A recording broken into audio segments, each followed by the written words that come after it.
último mensaje el hermano César nos compartió hasta el versículo 15. Vamos a seguir ahí para adelante otro poquito hasta que el Señor nos permita. Empezamos en el versículo 16.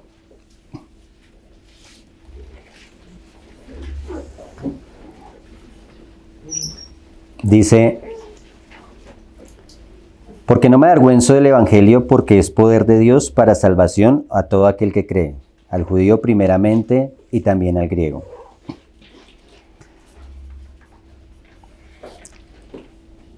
Pablo está exponiendo acá que él no se avergüenza del mensaje del Evangelio. Ahora tal vez nosotros pensamos en una vergüenza a nivel local, digamos, a nivel de nuestra experiencia. Qué vergüenza de pronto el nuevo convertido, no, qué pena que los vecinos me vean con la Biblia bajo el brazo, o que me vean por allá en la iglesia cristiana, que me vean diciendo aleluya. Pero Pablo está hablando de otro tipo de vergüenza. Los cristianos en muchos países sufren persecución, y es verdadera. No solo actualmente, sino a lo largo de la historia.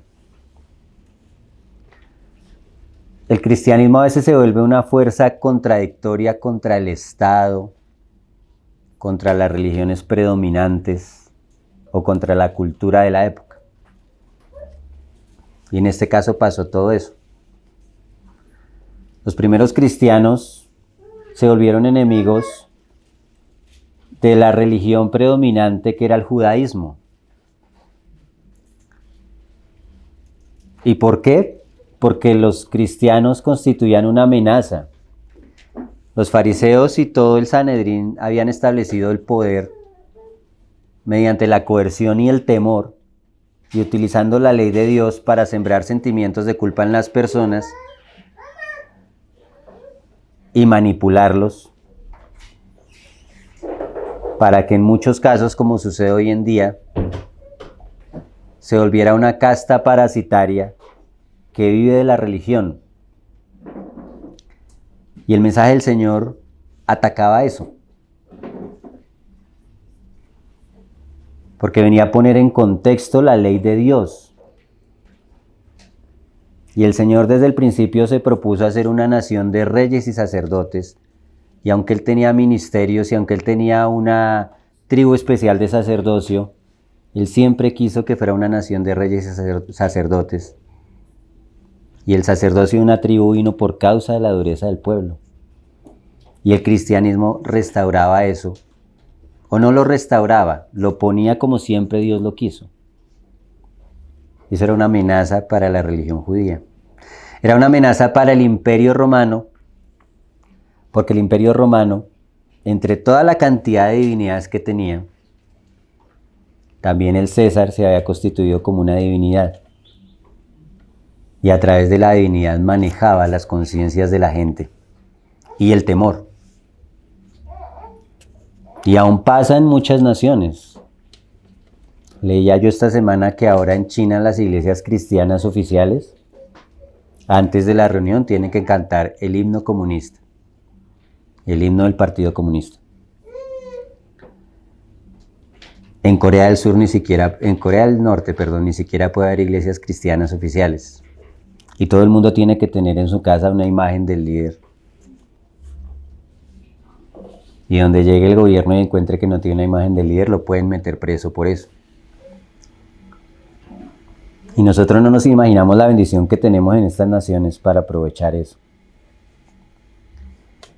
Entonces esa era la vergüenza que decía Pablo que él no sentía, porque imagínese Pablo, como ya expresamos acá, llevaba una vida en que estaba haciendo una carrera política y religiosa, y era lo que el hombre o el mundo puede considerar una persona de éxito. Y el Señor lo toma y él responde a ese llamado, y ese hombre de éxito de pronto se ve envuelto en una cantidad de problemas, de persecuciones, de necesidades, de afrentas. Esa carrera de éxito quedó truncada, según el mundo. Él iba a ser exitoso según Dios, Pero Dios tiene unos parámetros muy diferentes a los parámetros que nosotros tenemos. Entonces Pablo está sufriendo cárceles, persecuciones, necesidades, hambres, angustias. Pero él dice que no se avergüenza de eso.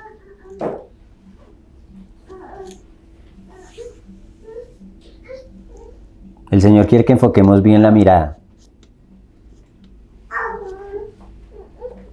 Porque si la mirada suya y el anhelo suyo y la meta suya es ser exitoso en este mundo, el Evangelio sería un motivo de vergüenza porque no es lo que el Señor nos propone. No es lo que eso nos ofrece. Porque claramente la palabra muestra que el príncipe de este mundo al que le fue dado el gobierno por Dios y por la desobediencia del hombre es a Satanás. Y él es el que gobierna el sistema de este mundo, no la tierra. Hay que hacer una diferencia entre la tierra y el mundo. La tierra es el globo terráqueo, el lugar donde nosotros vivimos, que es de Dios. Del Señor es la tierra y su plenitud. Pero el mundo es el sistema político, económico, religioso que gobierna a los hombres, y eso no es de Dios. Entonces un hombre que quiera buscar el éxito de este mundo se equivoca si quiere seguir a Cristo. Porque no es lo que Cristo ofrece. Entonces Pablo no siente vergüenza de esas situaciones que él vive y no siente vergüenza del Evangelio. Pero ¿por qué él no siente vergüenza? Dice acá. Porque es poder de Dios.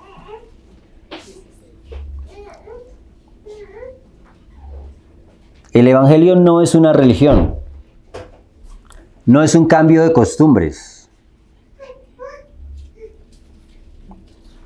Es poder de Dios para salvación. En griego la palabra poder se escribe dunamis.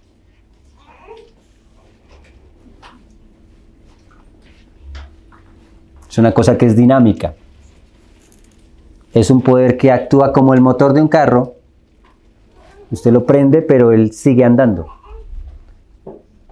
El Evangelio no es algo que viene una chispa, usted se convierte y ya. Él entra en nuestra vida, transforma el corazón y sigue actuando. Ese es el poder de Dios, ese es el Evangelio. Quiero que me acompañen a un texto en Primera de Corintios. Primera de Corintios 18. Primera de Corintios 1, perdón. 1, versículo 18.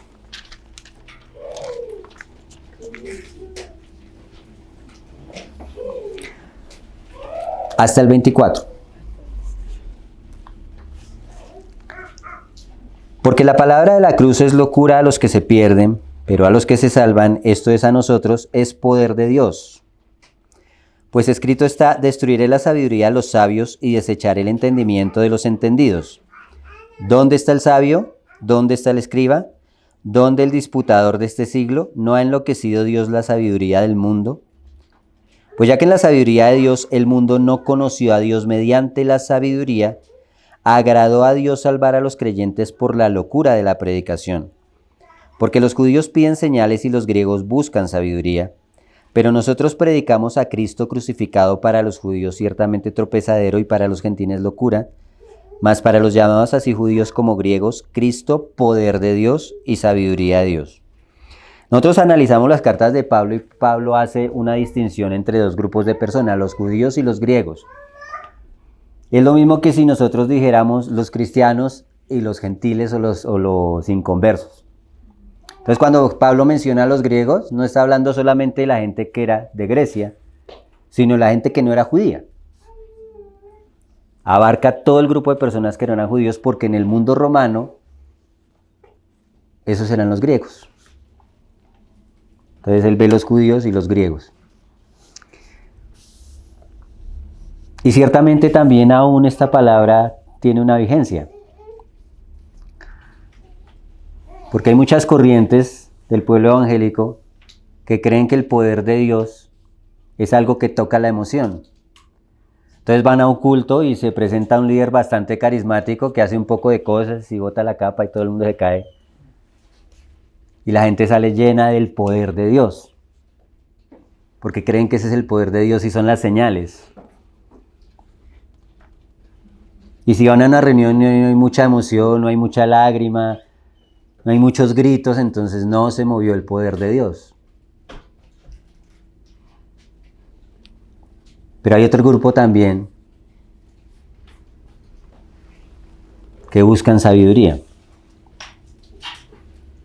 Pero Pablo dice acá que la predicación del evangelio puede ser una locura, porque no está basada en la sabiduría del hombre, en la sabiduría humana. La sabiduría de Dios es locura para el hombre natural. Entonces el poder del que Pablo habla es ese. Es un poder para salvación. No es un poder para tocar las emociones, no es un poder para que haya señales y prodigios, aunque hay señales que respaldan la palabra porque el Señor lo dice claramente. Él dice, y estas señales seguirán a los que creen. No dice que los que creen seguirán estas señales. La predicación de una palabra limpia, con una intención limpia, es respaldada con el Señor muchas veces con señales. Porque Dios confirma esa palabra. No lo confirma usted ni me confirma a mí. Dios confirma su palabra. Y la salvación, que el término más correcto, algunas Biblias lo utilizan así, es salud. La salvación es algo en que usted iba destinado, o es el mensaje que expone que nosotros todos íbamos destinados a condenación. Y el Señor nos compra y nos redime. Y ya le pertenecemos a Él. Pero esa palabra también abarca de que ahora le empieza a hacer una obra para que esa salvación sea efectiva y usted empieza a ser cambiado para que esa salvación se exteriorice. Entonces empieza a restaurar a la manera de nuestras vidas. Todo eso abarca la palabra salvación. Y el evangelio es poder de Dios para salvación. Para rescatar su alma, para salvar su alma y para poner a su alma en armonía con su voluntad, la voluntad de Él.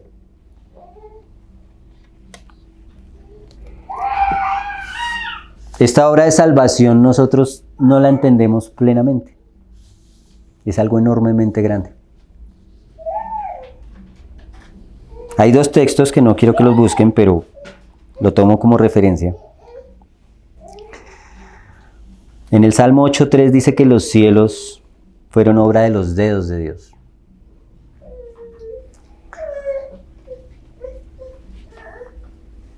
Ahora, los científicos llevan mucho tiempo estudiando los cielos naturales que nosotros vemos, porque la palabra menciona 3 cielos. Y es algo extraordinariamente grande, enorme. Aún incomprendido para nosotros. Tiene muchos misterios y cosas profundas, enormes, grandes, una cantidad de sistemas planetarios, galaxias, y dice que fueron hechas con los dedos de Dios. En Isaías 53:1 dice que Dios nos salva con un poderoso brazo. Toda la creación es hecha con los dedos de Dios, pero la salvación requirió el brazo de Dios. Es una cosa que abarca mucho más que la creación natural. Es algo más grande y que nosotros no entendemos en plenitud.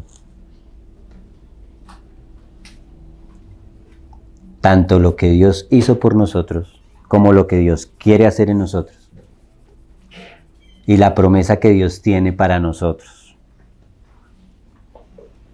porque es una vida eterna en Él, una redención y una salvación. Y aún un cuerpo que corresponde a otra creación. Es algo que nosotros no vislumbramos. Entonces es el poder de Dios, por eso Pablo no se avergüenza, porque lo que él está ofreciendo es mucho mayor que la gloria de este mundo. Lo de este mundo son migajas. Y con esas migajas Satanás engaña a la humanidad. Y le pone delante de los ojos de los hombres riquezas que son falsas. Porque todas las riquezas de este mundo son falsas. No dan satisfacción al alma. Usted ve grandes hombres que llegan a conseguir todo lo que nosotros y usted y yo pronto hubiéramos deseado en nuestra carne y terminan por allá dándose un tiro en la cabeza. Porque no encuentran satisfacción en eso. Son falsas. No son malas, son elementos inertes. Usted puede tener 1.000.000 de pesos y puede con eso comprar un montonón de Biblias y regalarlas a la gente. O ir a ayudar a una persona con alguna necesidad económica. Puede coger ese mismo 1.000.000 de pesos e irse a emborrachar, a satisfacer los deseos de su carne. El problema del 1.000.000 de pesos no es el problema del corazón.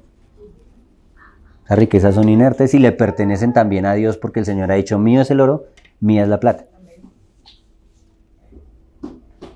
Pero Él quiere que enfoquemos el corazón en otra cosa. Y por eso muchas veces los cristianos pasan necesidades y situaciones complicadas. Porque el Señor en su amor está permitiendo eso para que usted ponga los ojos en Él y no en esas cosas. Esas cosas Él las tiene abundantemente para nuestras necesidades. Él no quiere que seamos como las personas que no temen a Dios y buscan todas esas cosas. Entonces Pablo tiene un mensaje más poderoso. Por eso no le da vergüenza al sufrir todas estas cosas, estas necesidades, estas afrentas. Porque tiene un mensaje que va a dar salvación. No solamente ahora, sino eternamente. Esta salvación es para todo aquel que cree, dice ahí el texto. Es una salvación que está abierta y por eso el compromiso y la necesidad de que compartamos la palabra de Dios. Más adelante vamos a ver en el texto que es una obra que Dios delegó al hombre, no a los ángeles. Acá Pablo lo menciona en el mismo texto. Al judío primeramente. Quiero que me acompañen a otro texto ahí mismo en Romanos 2, 9, 10.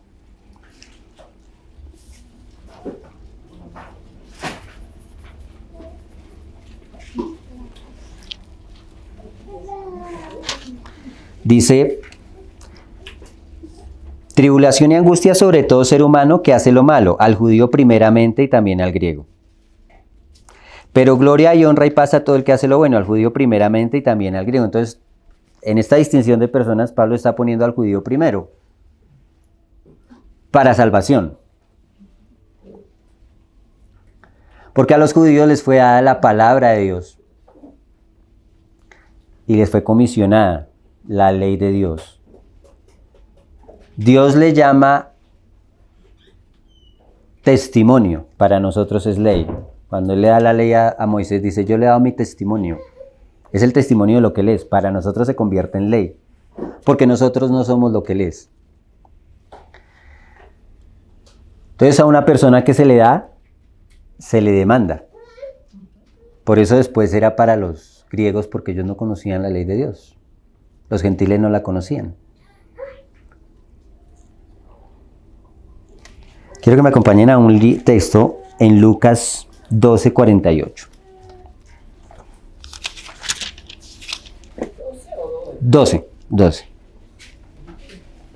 12:47 y 48.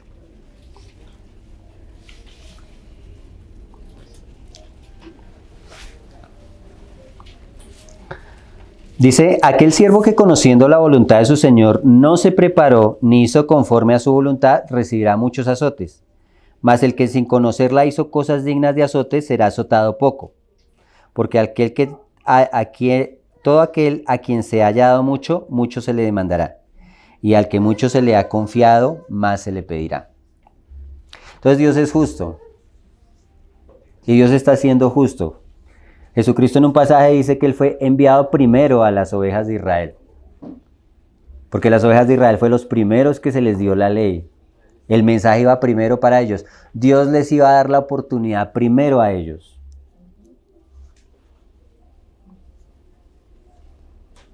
Y en este despertar que yo creo que Dios va a traer para los últimos tiempos, Dios va a dar una oportunidad a la iglesia, que en su gran mayoría está totalmente apartada de lo que Dios demandó, que era la iglesia. Y va a enviar, y veo que está enviando mensajeros a la misma iglesia. Y a veces tiene que predicarse el evangelio nuevamente a la misma iglesia, para dar la oportunidad a aquellos que se les dio primero. Pero también es más severo el juicio. Lo que Pablo dice, tribulación y angustia para todo el que hace lo malo, al judío primeramente. Y de nada nos sirve si nosotros recibimos la ley, los mandamientos, los preceptos y entendemos lo que Dios quiere que hagamos si nosotros no lo hacemos. Pero eso sí nos hace más culpables que la gente que no los conoce. Y acá lo está diciendo ese texto. Muchos azotes al que sabía hacer la voluntad de su Señor y no la hizo. Todo este mensaje salió primero a los judíos, que eran Dios le dio la oportunidad primero a ellos. Y la rechazaron en su gran mayoría. También la Escritura dice que es necesario que el juicio comience por la casa de Dios. Y cuando Dios decida juzgar las naciones de la tierra, va a empezar por su iglesia. Tiene que empezar por su iglesia porque es lo justo.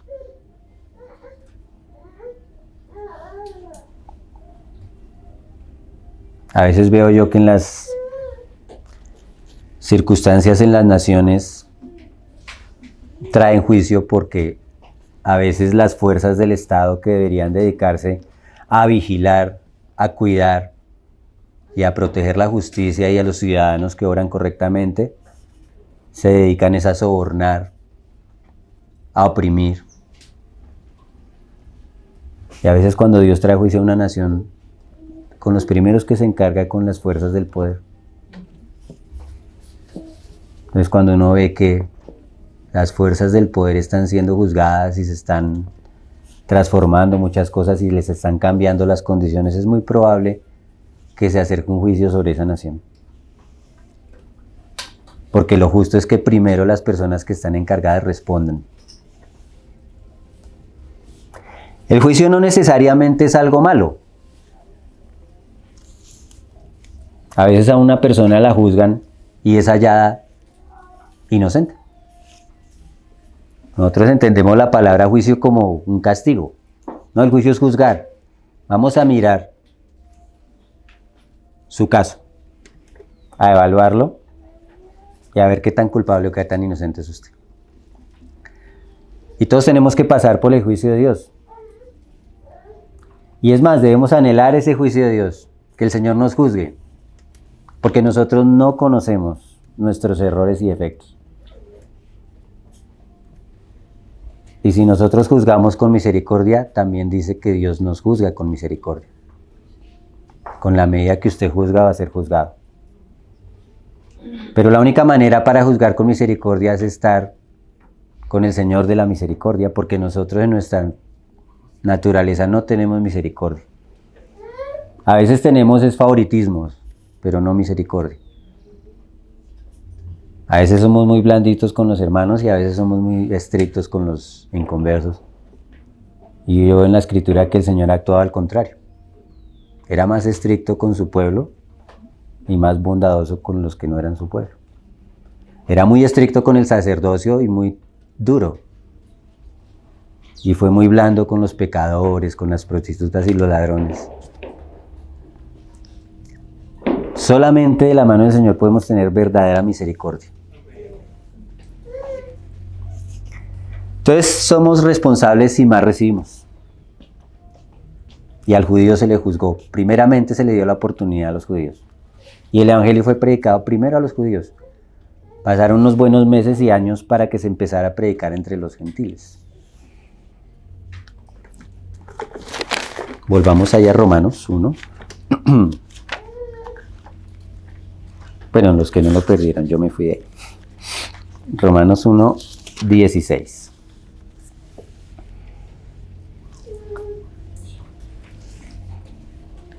Dice el 17, porque en el Evangelio la justicia de Dios se revela por fe y para fe, como está escrito, mas el justo por la fe vivirá. La palabra justicia en griego se escribe diakaiosune. Después le envío cómo se escribe diakaiosune. Esa palabra traduce una perfecta conformidad con la norma. Eso es justicia. Eso es como si dijeran, bueno, pues usted para pertenecer a este club tiene que tener 5.000 millones de pesos. Y si usted no cumple ese estándar, pues no puede ingresar al club. Entonces los dueños del club tienen dos alternativas. Bajan el estándar para que más gente se una. Entonces ya no son 5.000 millones de pesos, sino 1.000 millones. Ya es más asequible para algunos. Pero si quiere que más gente se una, no, ya son 100 millones o 10 millones. 1 millón.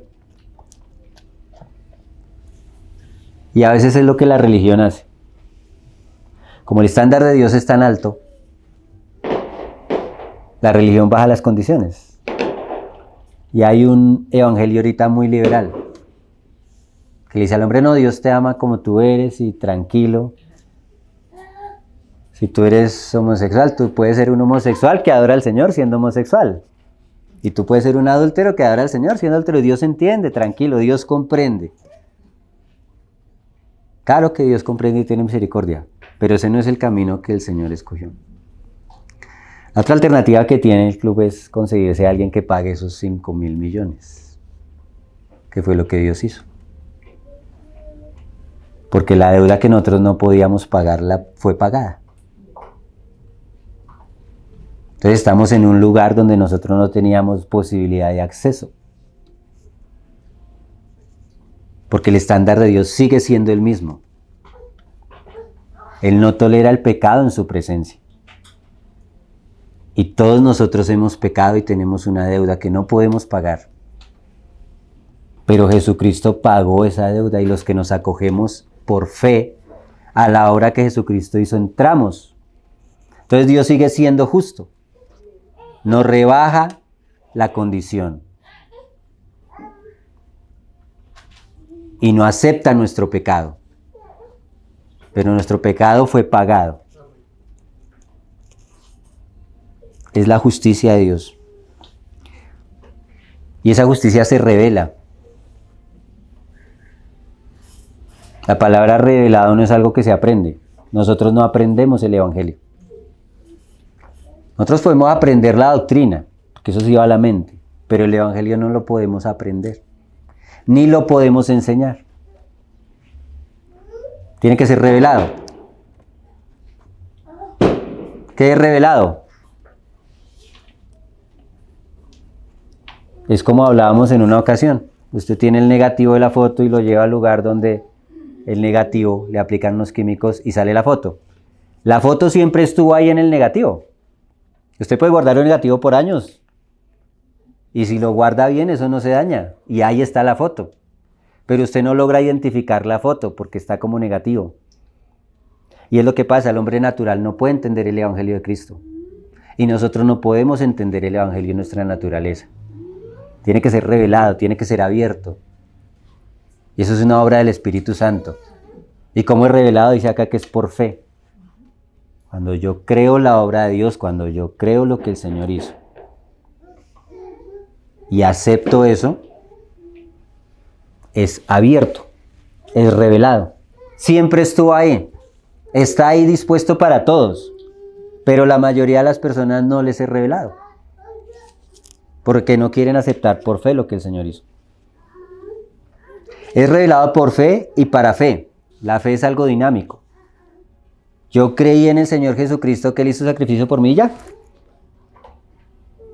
Y sigo viviendo mi vida como la venía viviendo, pero yo creo en Jesucristo. Esa no es fe, es un engaño.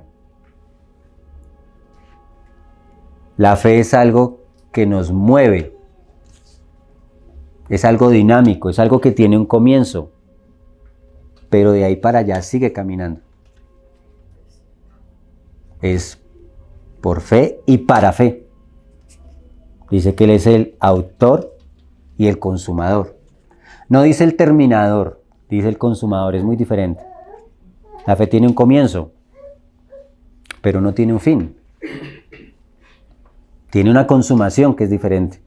Como las personas que son novios y se casan y el día de la boda consuman su matrimonio. Pero ahí no se acaba el matrimonio, ahí apenas empieza. Esa es la fe. El Señor la consuma, pero no se acaba, es un camino constante. Entonces la evidencia verdadera de que usted ha creído en el Señor Jesucristo es que usted siempre está avanzando en el conocimiento del Señor y usted desea avanzar hacia la vida del Señor. Y si no hay esa evidencia, no ha habido verdadera fe, usted no ha creído y tendría que revisar el corazón. Hay momentos de estancamiento, es cierto. Puede haber hasta momentos de retroceso. A veces hay experiencias en que usted cree que avanzó una cosa y el Señor, pum, vuelve y lo devuelve porque no avanzó. Hay ires, hay venires, altibajos, sí. Pero la fe siempre se está moviendo hacia el corazón del Señor. Como dijo Charles Spurgeon, Noé se cayó en el arca, pero no se cayó del arca. Tenemos circunstancias en que podemos caer, 7 veces cae el justo y el Señor lo levanta. Pero la persona que ha creído siempre quiere estar caminando hacia el Señor, hacia la voluntad del Señor. Y ahí dice, como está escrito, mas el justo por la fe vivirá. Eso es una cita del libro de Habacuc. Pablo la cita acá. Y en últimas, pues el único justo es el Señor. La palabra dice que no hay justo ni aun uno. Y la única manera que Él viva en nosotros es por la fe. El Señor Jesucristo, y lo puedo parafrasear, mas Jesucristo vivirá por la fe en nosotros, que es el único justo. Pero nosotros siendo justificados también Dios no es ve justos. Y ahora nos pide que andemos por fe. Ese es el poder del Evangelio. Y si usted entiende eso, no se avergüenza, se enorgullece de eso. En el Evangelio está el poder para transformar un corazón, para cambiar el rumbo de una persona, para cambiar el destino de una familia y hasta para cambiar el destino de una nación. Ha pasado. Ya pasó en la historia y podría pasar. Pero no es por un estruendo, el ruido, la señal y los gritos, los lloros, no. La predicación de la Escritura y el poder de Dios que transforma el corazón.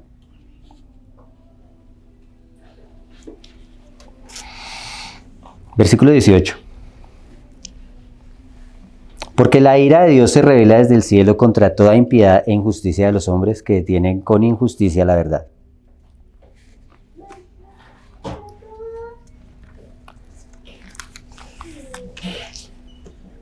La ira de Dios, eso es un tema que nos daría para muchos mensajes. Pablo dice primero que la justicia de Dios se revela. También la ira de Dios se revela. O sea que es algo que está presente. La ira de Dios no forma parte del carácter de Dios.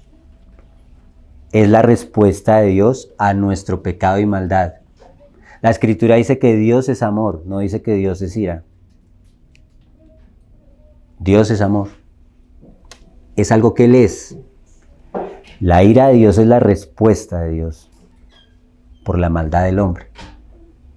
Y es justa. Si su hijo se porta mal, usted ama a su hijo. Creo que la mayoría de padres aman a sus hijos, pero si el hijo se porta mal, a usted le da rabia. Usted tiene que corregirlo. Usted no mantiene airado con él. Pero la ira que usted siente es justa, porque el muchacho está actuando mal. Y es por ese amor.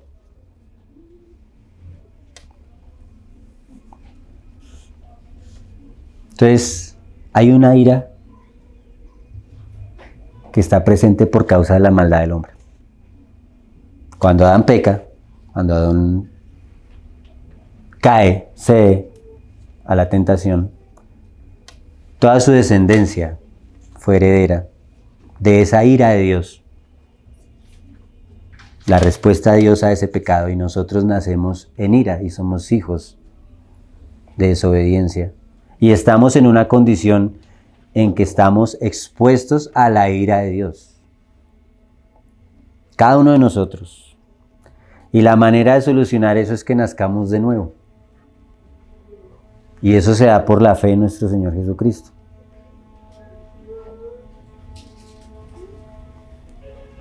Y necesitamos nacer de nuevo, y lo que las personas necesitan es nacer de nuevo. Porque si no, están bajo la ira de Dios. Cualquier persona está bajo la ira de Dios. Ese mensaje que dice, es que Dios tiene un plan maravilloso para tu vida. Suena muy bonito. Y convence de pronto a muchas personas a unirse a una estructura religiosa, pero la Escritura no menciona eso. Usted no necesita el Evangelio para ser más feliz. Usted no necesita el Evangelio para solucionar los problemas de su casa. Usted no necesita su Evangelio para salir de su situación económica complicada. Usted no necesita el Evangelio para ser sano. Usted necesita el Evangelio porque usted está destinado a perdición. Usted está destinado y su herencia es el infierno. Y si usted no se vuelve al Señor, y si usted no cree en el Señor, usted se va a condenar. Usted necesita el Evangelio desesperadamente porque usted está perdido. Y nosotros estamos perdidos en Cristo y la humanidad está perdida. Y necesitamos el Evangelio para nacer de nuevo, para que nuestro estatus legal cambie.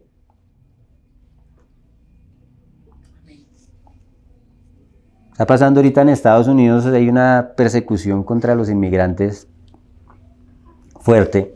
Al que pillen sin un estatus migratorio legal, lo sacan. Y les están haciendo la perseguidora. Y muchos latinos salían con sus gorritas y sus banderitas de Trump. Ya salen en videos quemándolas. Muchos los han deportado. Es triste la situación injusta, pero también es que mucha gente ha ido allá a hacer maldades y yo no sabría cómo Dios juzga la cosa completamente. Pero nuestro caso es parecido. Nosotros no tenemos un estatus legal para estar en el reino de los cielos. Y la visa es el Señor Jesucristo y la fe en Él. Y si no tenemos eso, no hay entrada.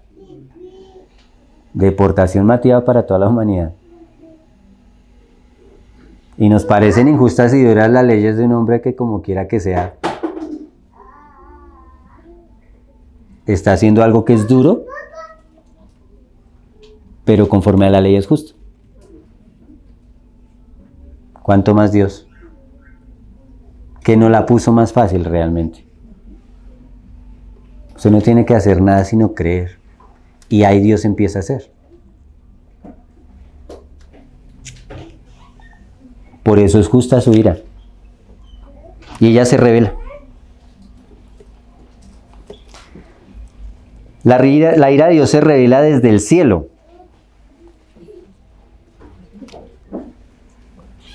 Acá muchas corrientes cristianas se alían con los partidos políticos de turno, porque algunos pues representan un poquito más los valores cristianos. Y entonces creen que la voluntad de Dios o la bendición de Dios está sobre los hombres que dicen que representan los valores cristianos. Y les está pasando en Estados Unidos. Mucha iglesia se alió con Trump y votaron por Trump, porque Trump representaba los valores cristianos, supuestamente. Y la economía la lleva complicada porque está sacando a todos los inmigrantes de allá, que es la mano de obra de Estados Unidos. Y la guerra de los aranceles tiene al país en jaque. No voy a hablar de política, lo único que digo es que la ira de Dios no es de esta tierra, no está con las causas de esta tierra, no está con los gobernantes de la tierra. Dice que se revela desde el cielo. En algunas ocasiones Dios toma ocasión en los conflictos de este mundo, pero porque Él tiene un propósito, no porque Él esté a favor de uno u otro. Aún el Estado de Israel, hay una cosa que es el pueblo de Israel. Los judíos nacidos legítimamente tienen una promesa que Dios les hizo. El Estado de Israel es otra cosa. Es un poder político que fue fundado en 1948 y ahí metieron la mano muchos intereses oscuros. Y nosotros no podemos justificar la masacre de infantes que están haciendo un genocidio. Bombardean personas inocentes en el nombre de lo que sea, eso no es justificable, Dios no toma partido en eso. Porque el verdadero reloj de Dios es la iglesia, el pueblo de Dios desechó al Salvador. Los judíos desecharon al Señor y no quisieron aceptar el mensaje. Y ahora su verdadero Israel es la iglesia, que está conformada por los judíos que se arrepienten y creen en el Señor y por los gentiles que se arrepienten y creen en el Señor. Porque la Escritura ahí clara y dice que Él derribó la pared que había en medio y de ambos pueblos hizo uno. Claro que el Estado de Israel es algo profético que en 1948 otra vez se estableció allá, eso es algo profético. Pero el pueblo de Dios es su iglesia. Y usted pare de contar, los judíos necesitan entrar por el arrepentimiento y por la misma puerta. Y la mayoría no lo han hecho. Y están en desobediencia. Y no podemos justificar eso y pensar. Y ponen en muchos lugares la banderita ya con la estrella del dios Renfán, porque Dios no les habló de ninguna estrella en la palabra. Esa estrella no es un símbolo divino, esa estrella es un símbolo pagano. Y apoyando al Estado de Israel, mientras el Estado de Israel le compra armas a Estados Unidos y bombardea niños. Y no vamos a ponernos tampoco al favor de Siria. Dios no está en favor de ese conflicto. Ahí también hay terroristas que atacan inocentes, porque en última siempre en una guerra los que terminan sufriendo son los inocentes. De Israel, de Siria, de Colombia, del Catatumbo, de Venezuela. Mientras los políticos se llenan los bolsillos. La ira de Dios se revela desde el cielo, no desde la tierra. Y Dios no toma partido. Cuando Josué iba a entrar a la tierra prometida, se le aparece el ángel del Señor y Josué le dice: ¿usted es de nosotros o de nuestros enemigos? Y el ángel le dice: yo soy enviado de Dios. Y Josué se postra. Yo no soy de usted ni de sus enemigos, yo no tomo partido. Hay un propósito de Dios con ustedes, pero yo no estoy tomando partido en esto. Ahí también hay gente que necesita arrepentimiento.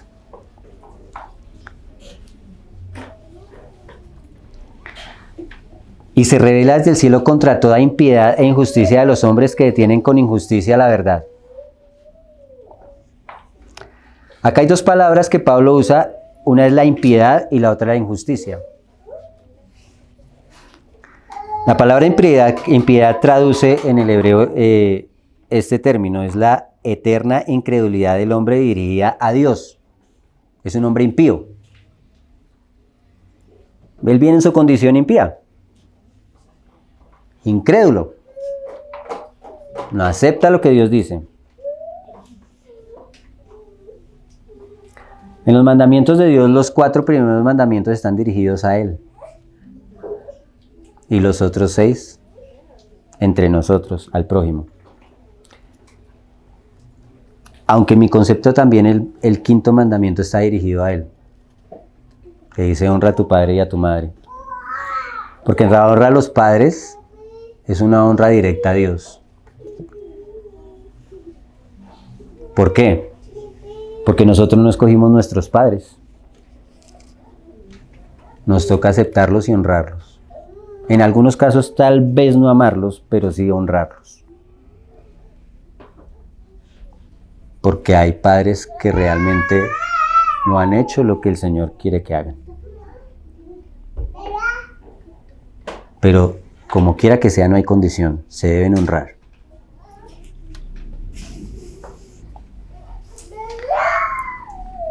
Porque la palabra injusticia también hace referencia al prójimo. Esa es la rebelión resultante de la impiedad hacia los demás. Yo no puedo ser injusto con Dios, pero sí puedo ser injusto con mi prójimo. Y actuamos con injusticia. Y esa es la condición del ser humano. Primero la impiedad y luego la injusticia.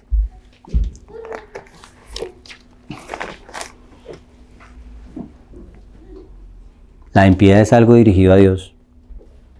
La injusticia es algo dirigido al hermano. La impiedad es algo vertical, la injusticia es horizontal. Y el Señor se subió en una cruz para redimirnos de ambas.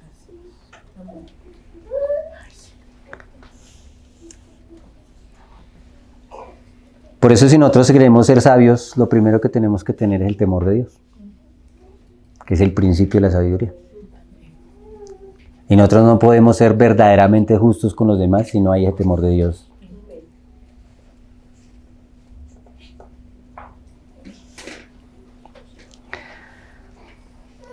Dice que los hombres detienen con injusticia la verdad. La palabra griega para detienen se llama katecho.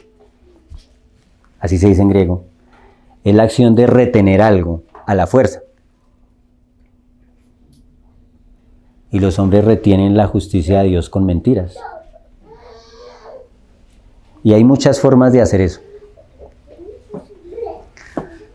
Hay algo que lidia en el corazón de cada ser humano, y es que el Espíritu Santo está orando para convencerlo de su pecado, porque el Espíritu viene para convencernos de pecado, de justicia y de juicio. Y el ser humano está teniendo constantemente un trabajo que hace el Espíritu Santo de mostrarle que va mal,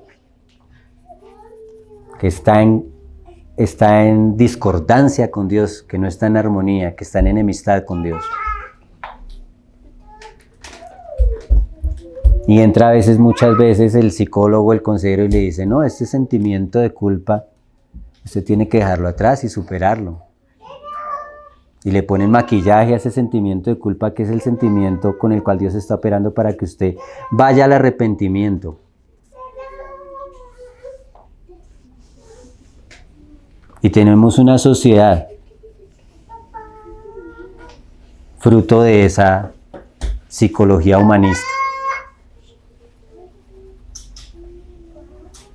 que le enseña al hombre que esos sentimientos negativos hacia sí mismo, esos sentimientos de culpa, de frustración, son la obra de su psiquis, sus problemas, y que tiene que camuflar eso con otras cosas. Pero muchas veces Dios llamando al hombre al arrepentimiento,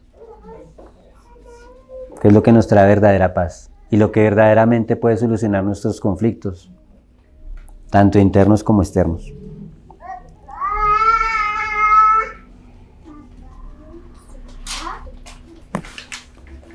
Entonces vemos que Dios revela su justicia, Dios revela su ira. Hay dos revelaciones en Dios. Una es la revelación general. En el versículo 19 dice, porque lo que de Dios se conoce les es manifiesto, pues Dios se lo manifestó. Y el 20, porque las cosas invisibles de Él, su eterno poder y deidad, se hacen claramente visibles desde la creación del mundo. Esa es la revelación general, es una revelación que Dios le da a todo ser humano. Dios decidió mostrarse al ser humano porque si Dios no se muestra al ser humano, el ser humano es incapaz de verlo. Y la primera forma que Él lo hace es a través de la creación. Dice que todas las cosas creadas hablan de Él. Y muchas de las doctrinas que en el siglo XVIII y XIX científicas salieron, los últimos descubrimientos científicos abrumadoramente muestran que estaban equivocadas en muchos casos. Los científicos abrumadoramente se dan cuenta que este universo funciona tan milimétricamente exacto que las probabilidades matemáticas de que eso haya ocurrido por fruto del azar, que es lo que se planteaba, son casi nulas. Yo estuve leyendo el cálculo, pero es que es un número extremadamente complejo.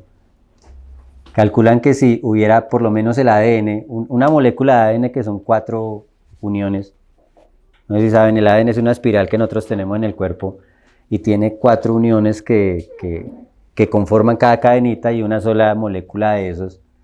Para que se formara una molécula de esos, la probabilidad es que si en los átomos hubiera habido un cambio, 100 millones de cambios cada segundo, para que se forme una molécula, las probabilidades, conforme lo que han medido la edad del universo, sería que el universo tendría que tener 37 billones de veces más tiempo. solamente para que se formara una molécula de ADN. Ahora imagínese usted un genoma, que son como 32.000 veces la cantidad de una molécula de ADN. Es preciso. Y Dios lo manifiesta. Es que usted mira cada cosa de la creación, que mire una flor nomás, mire sus huellas. 8.000 millones de personas y no tienen las mismas huellas. Usted también tiene huellas en el ojo. Su iris puede ser leído porque no es el mismo su iris que el mío.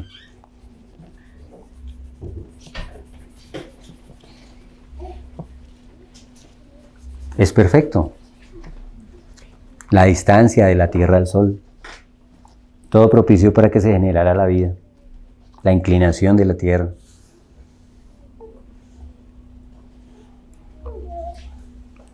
La complejidad de la vida es impresionante. La milimétrica sintonía del universo es impresionante. Hay otro hecho científico que no ha podido entenderse desde la evolución y es la conciencia. Rebate la evolución. ¿Por qué surgió la conciencia? Los científicos no pueden entenderlo. Pero tenemos una conciencia.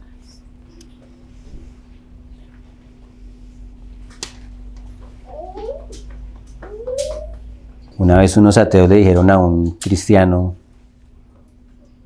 muéstrenos a Dios.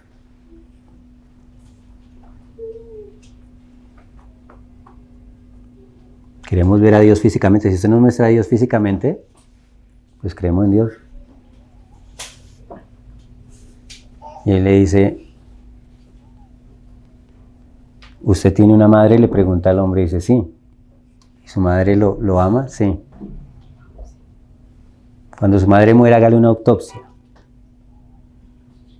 Y busque dónde está el amor de su madre. Y me lo muestre. Si usted puede encontrar eso. Si usted puede mostrármelo físicamente, yo creo en el amor de su madre. Si no, no. Pero existe.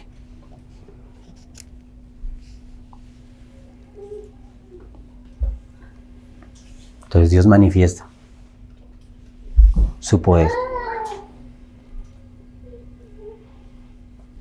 Y si usted se alinea con Dios, aún en la misma creación Dios le empieza a mostrar mucho más, porque Él tiene ese lenguaje en la creación. Y la razón por la cual los hombres no lo ven es porque son obcecados de corazón. Pero mucho científico ha llegado a la conclusión definitivamente que este universo no tiene otra explicación que una voluntad detrás de él. No hay forma de explicarlo. Se necesita más fe para ser ateo. Para pensar que esto vino fruto del azar es como si yo cogiera un poco de letras y las lanzara al aire y pretendiera que al caer haya un libro. Las probabilidades de que eso ocurra y las probabilidades de que este universo sea creado bajo el fruto de la casualidad son muchísimo más bajas.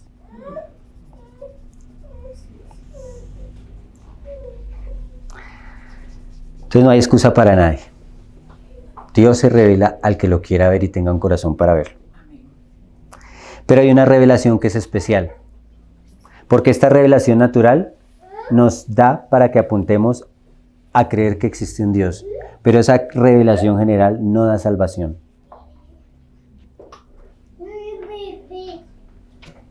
La salvación viene por la revelación especial que Dios dio a través de la Escritura. Y es exclusiva de la palabra escrita. Quiero que me acompañen a el libro de Hechos, capítulo 10, versículo del 1 al 6.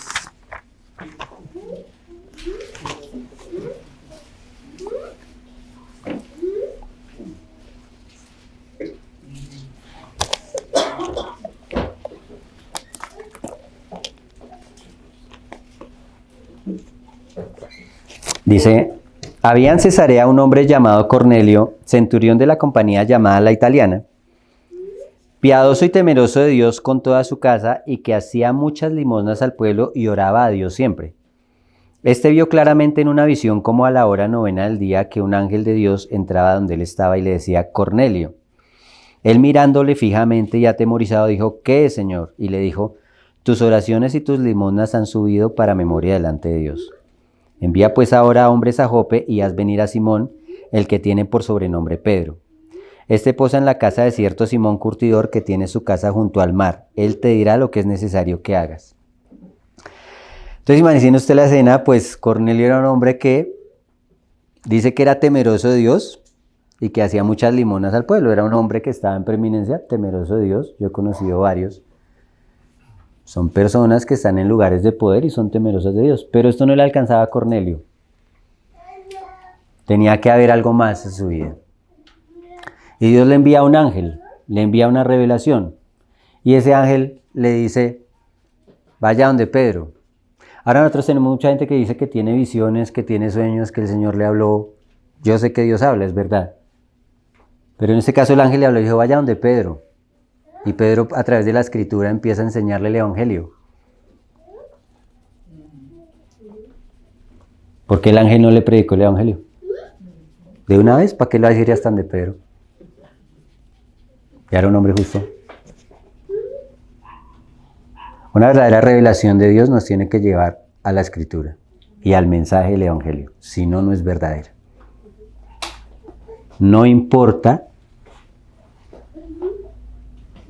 si en algún momento esa revelación, esa acción sobrenatural, esa epifanía, produce hasta una sanidad, un milagro, lo que sea. Si no lo lleva al evangelio, es falsa.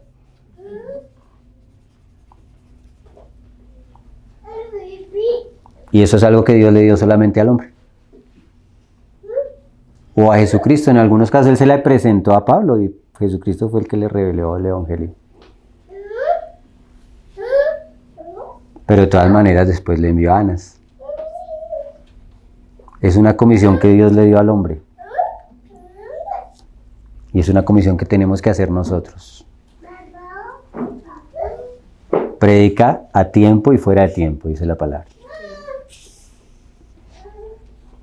Y nos va a ser demandado las oportunidades en que nosotros pudimos hablar y no lo hicimos. Volvamos ahí a Romanos.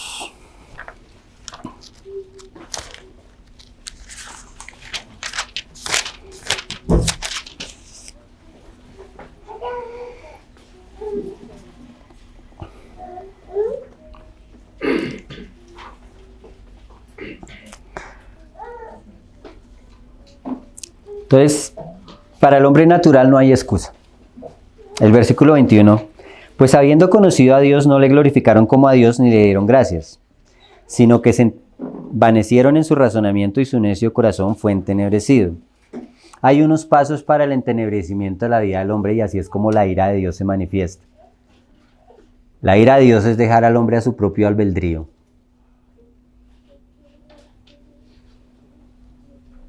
Y el hombre va a recibir la justa recompensa de sus acciones. Y la única manera que nosotros caminemos en santidad y en la vida del Señor es por el Espíritu Santo. La única manera de tener rectitud delante de Dios es por el Espíritu Santo. Y nosotros recibimos el Espíritu Santo por creer en Jesús. El hombre natural no puede ser justo y no está en armonía con Dios. No es íntegro delante de Dios, es imposible. Y el ser humano tampoco está quieto. C.S. Lewis decía que el bien y el mal no son estáticos. Son como los intereses en los bancos, son dinámicos. Ellos van aumentando.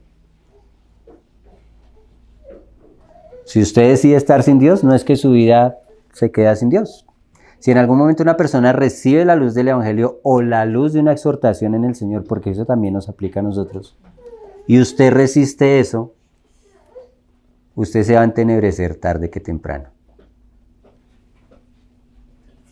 No tiene que ir a buscarlo. El hombre que resiste la luz entra en tinieblas, es automático. no tiene que ir a entrar a las tinieblas.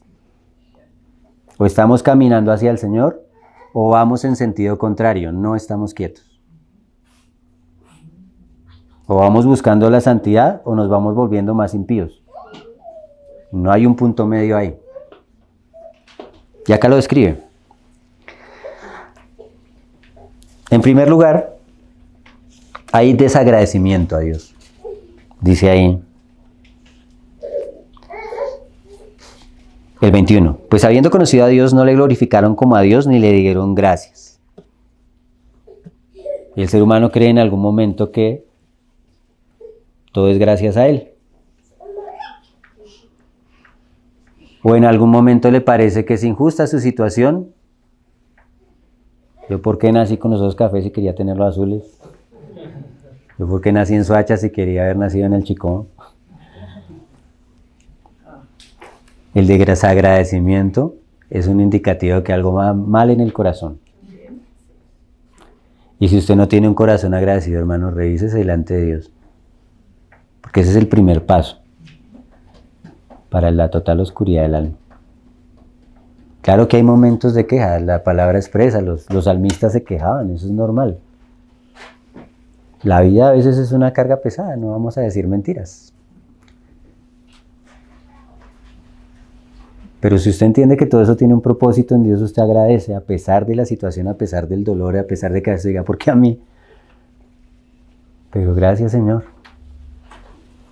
Porque muchas de las situaciones son por el amor de Dios. Y aún las situaciones que vive el incrédulo, muchas veces es el amor de Dios que permite que haya situaciones para que vuelva los ojos a Él, para que cambie el rumbo de su vida.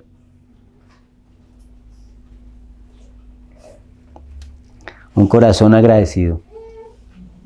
Siempre un corazón agradecido, hermano, con el Señor.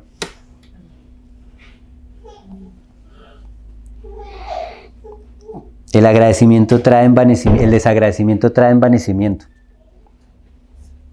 Dice ahí que no le dieron gracias, sino que se envanecieron en sus razonamientos.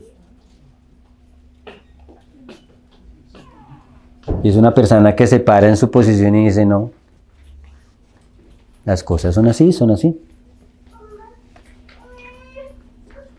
Y nosotros estamos viviendo una generación que es absolutamente desagradecida y absolutamente envanecida. Y tienen razón ellos y nadie más tiene razón, porque es como nosotros pensamos, porque es que usted ya es muy anciano y usted es muy retrógrado. Este es fruto de una generación que ha abandonado a Dios. Y su necio corazón fue entenebrecido, lleno de tinieblas.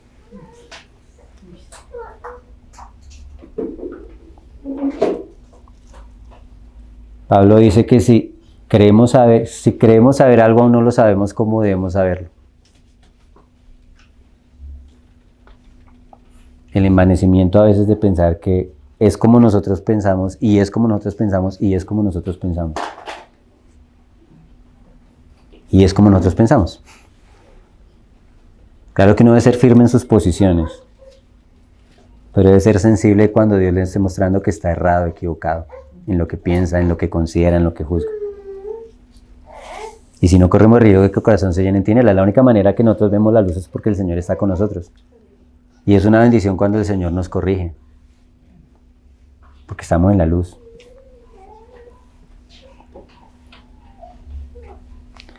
Profesando ser sabios, se hicieron necios. Y pasa. Y mucha gente que considera que es sabia, es necia. La verdadera sabiduría no se profesa, se ve. ¿Quién es sabio y entendido entre vosotros? Dice el libro de Santiago. Muestre por sus buenas obras su sabiduría y mansedumbres, ¿qué dice? La verdadera sabiduría es algo que es evidente, que se ve, porque usted actúa sabiamente. Y se ve en la manera en que usted toma decisiones, la manera en que lleva su casa, la manera en que lleva su vida. Con errores, claro que sí, tenemos que aprender de los errores. Vamos en un camino hacia la perfección. Pero la verdadera sabiduría no es algo que se profesa. Es algo que se ve. Hay mucha gente que profesa sabiduría, pero son necios. Usted va a ver la vida, es un desorden y un relajo y una cantidad de decisiones mal tomadas. Y creen que son sabios. Y podemos pasar por eso, creyendo que son sabios y profesando una sabiduría que no vivimos. Y cambiaron la gloria de Dios incorruptible en semejanza de imagen de hombre corruptible, de aves, de cuadrúpedos y de reptiles. Entonces viene el primer paso, que es el desagradecimiento. El hombre no agradece a Dios. Después de eso viene la arrogancia. Como yo no tengo a quien agradecerle, ¿qué fue lo que le pasó a Nabucodonosor? Sale y mira a su imperio y dice, pues que esto yo lo forjé, yo conquisté las batallas, yo peleé. Y terminó como una bestia. Y acá describe que lo mismo le pasa al hombre natural, termina como una bestia.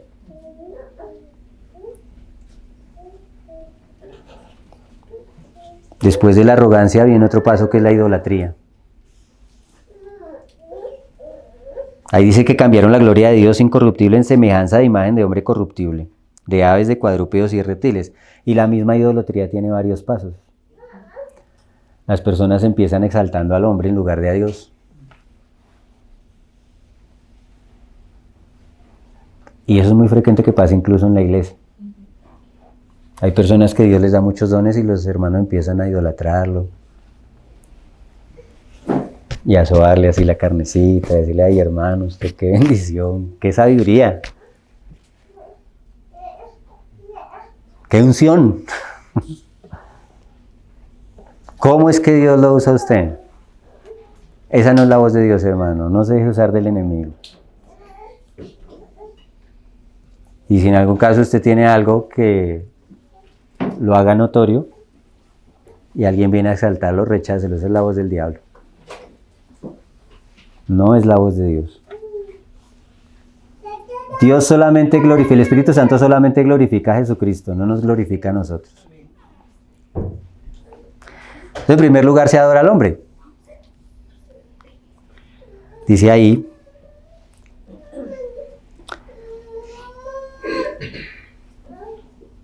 que cambian la gloria de Dios incorruptible en semejanza de imagen de hombre corruptible. Y puede pasar individualmente y puede pasar también corporalmente y puede pasar incluso, hay naciones, hay culturas que son muy idolátricas. La misma historia de la humanidad fue degradando la adoración y la idolatría. Para los egipcios los dioses eran seres que estaban por allá en un lugar,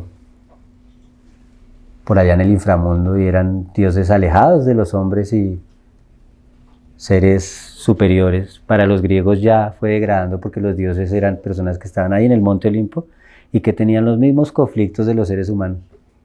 Entre ellos se agarraban, se peleaban, tenían celos, los mismos problemas. Fueron degradando aún ese concepto de la divinidad. Después de eso dice que aves, y las aves se mueven en el cielo. El ser humano ya empieza a adorar cosas que son celestiales. Los ángeles, y hay culturas o cultos a los ángeles, y hay la angeliología que llaman. Y en eso se meten demonios y le dicen a la gente cosas que parecen buenas.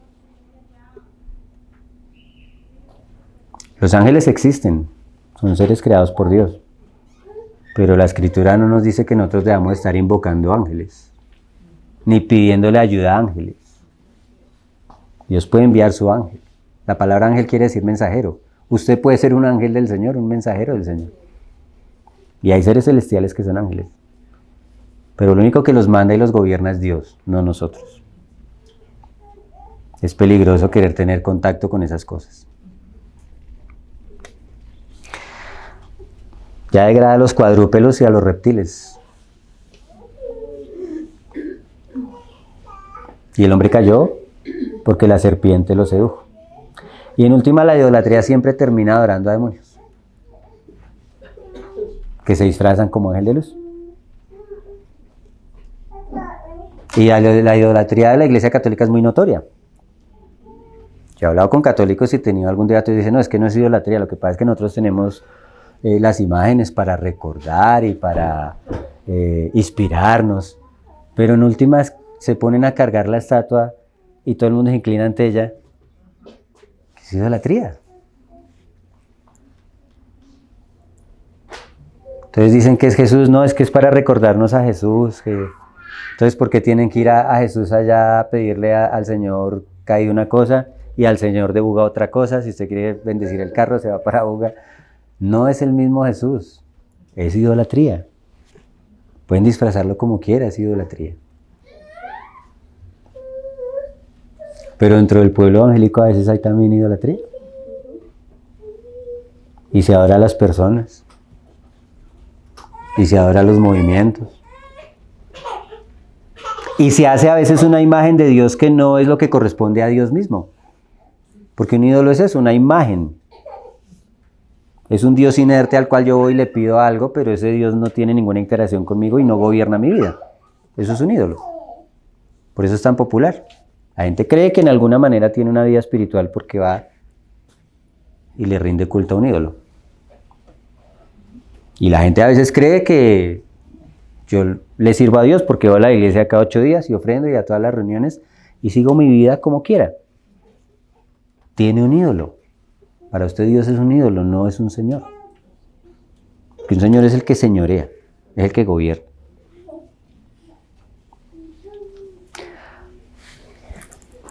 Por lo cual también Dios los entregó a la inmundicia en las concupiscencias de sus corazones, de modo que deshonraron entre sí sus propios cuerpos. Ya que cambiaron la verdad de Dios por la mentira, honrando y dando culto a las criaturas antes que al Creador, el cual es bendito por los siglos. Amén. Ya que Pablo en medio de esta situación tan difícil menciona el nombre de Dios y sale una alabanza. Porque Dios es bendito aún en medio de todas las circunstancias. Por los siglos de los siglos. El pecado no se queda quieto. Él sigue actuando en el hombre y sigue profundizando. Y la palabra dice que Dios los entregó. Dios puede entregar a un hombre a una mente reprobada. Dice ahí el 26. Por eso Dios los entregó a pasiones vergonzosas, pues aún sus mujeres cambiaron el uso natural por el que es contra naturaleza. De igual modo también los hombres, dejando el uso natural de la mujer, se encendieron en su lascivia unos con otros, cometiendo hechos vergonzosos hombres con hombres y recibiendo en sí mismos la retribución debida a su extravío. Unas bestias. Lo que le pasó a Nabucodonosor. Empieza por la arrogancia y mire cómo termina. Y todo este desborde de desenfreno sexual empezó por la arrogancia del hombre de no dar gracias a Dios. Y llega al punto en que el hombre ya no diferencia entre lo que es bueno y es malo. Y claro que hay personas que tienen alguna tendencia, algún pecado de estos sexuales.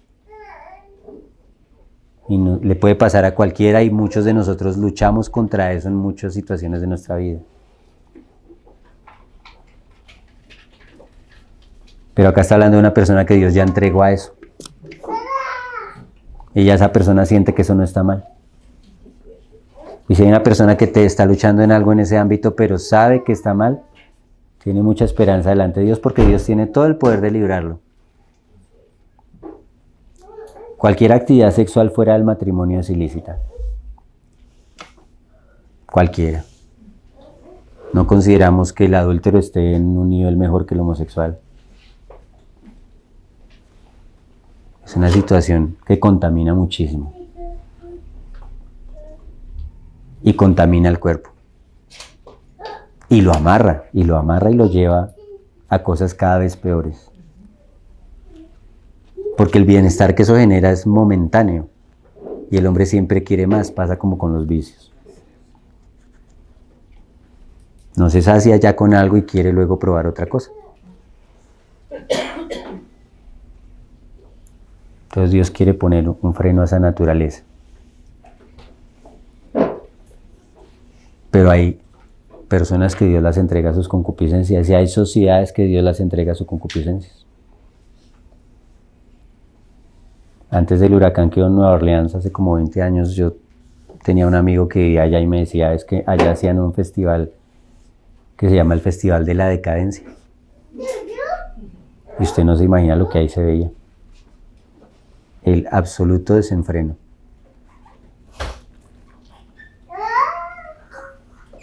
Y lo vemos, cada año hacen que la marcha del orgullo. Y salen con un desenfreno impresionante. Son sociedades que Dios entrega ese desenfreno. Y en todo el Medio Oriente, en estas sociedades tan absolutamente religiosas y la mayoría musulmanas, para que ustedes me dicen en esto, el único lugar donde se celebra la marcha del orgullo gay es en Tel Aviv, en Israel. En todo el Medio Oriente. Israel es el único país que hace la marcha del orgullo gay en todo el Medio Oriente.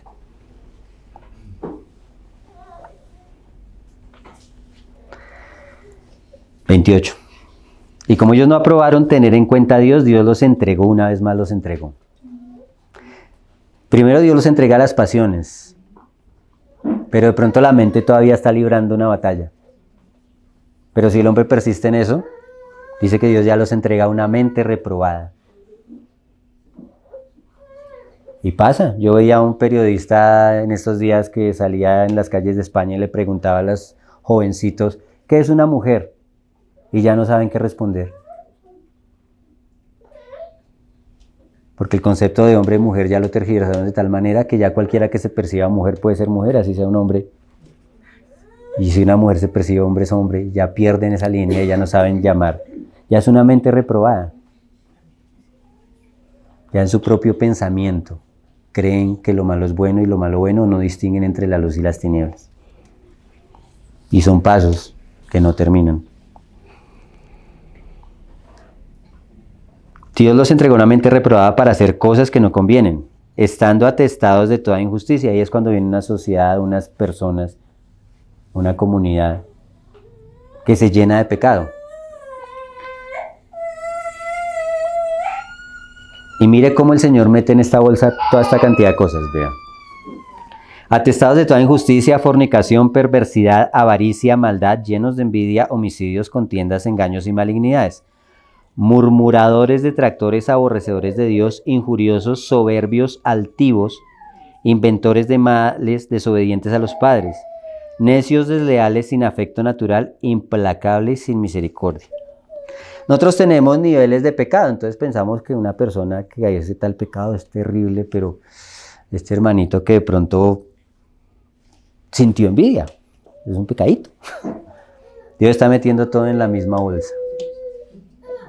Ahora, el problema no es sentir eso, porque todos luchamos contra esa condición de pecado, sino que dice que están llenos de eso. Nosotros los cristianos pecamos, no practicamos el pecado, que es diferente.